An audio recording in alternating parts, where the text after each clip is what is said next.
దెబ్బ దున్నురే తొందరగా ఒడ్లు పోవాలి అందరికి పోవాలంటే మళ్ళీ వాన పడ్డదంటే వారం రోజులు ఎండపోయాలి. అంతా నువ్వు చేయబట్టే ఆనాడు వాన కొట్టినాడు ఈయనే ఉండగట్టు తిరగపోయి నువ్వు ఈయనే ఉండి పరదలు కప్తే నాలకపోవు ఇలా ఎండవద్దు మళ్ళా ఎప్పుడో కాంట అయిపోవు. ఇప్పుడు ఇంకా మాట్లాడతాడు ఇక వచ్చి ఇంకేటి పోతాడక్క గదే ప్యాకెట్ పోవచ్చు ఆయన తోటలు నాయని. ఏంద్రా ఏమంటున్నావు? ఈ ముల పెడుతున్నా ఆయరా నేను ఆటకు పోయినాను ఆయల్లా ఆపద పని మీద పోయినా.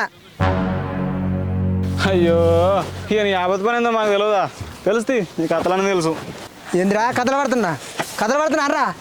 ఏంది కొడతావా? కొట్టు మీరా కొడతావరా? మళ్ళా బాగుని కొడతావరా? మళ్ళీ ఏమనుకుంటున్నావు? ఎందుకు కొడతావా? కొట్టరా.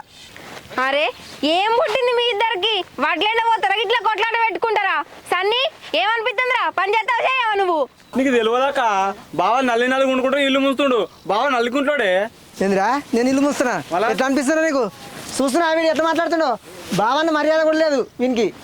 అరే సన్నీ ఇంకొకసారి బావనేమో అన్నావు అనుకో నేనే వచ్చి కొడతా. ఏమనుకుంటున్నావో నాకు తెలియదా బావ గురించి? బాగా అనుమానం పడుతున్నావు బావ మీద. చక్కగా పని చేసుకోరు ఎవరి వాళ్ళు. సరే తీయవా ఏమన్నా తిని మగుని ఎవరి కర్మ వాళ్ళే అనుభవిస్తారు. ఒకసారి నీకే తెలిసి వస్తుంది. చూసినావే వీనికి మాటలు ఎట్లా వస్తున్నాయో? పెద్ద పెద్ద మాటలు వస్తున్నాయి. అరే మీ అయ్య నిన్ను ఇంట్లోకి వెళ్ళగొడితే మా ఇంట్లో ఉంచుకొని మేస్తున్నారు నిన్ను. ఓ మస్తు హాని ఎది లేదు నీకు. చాలు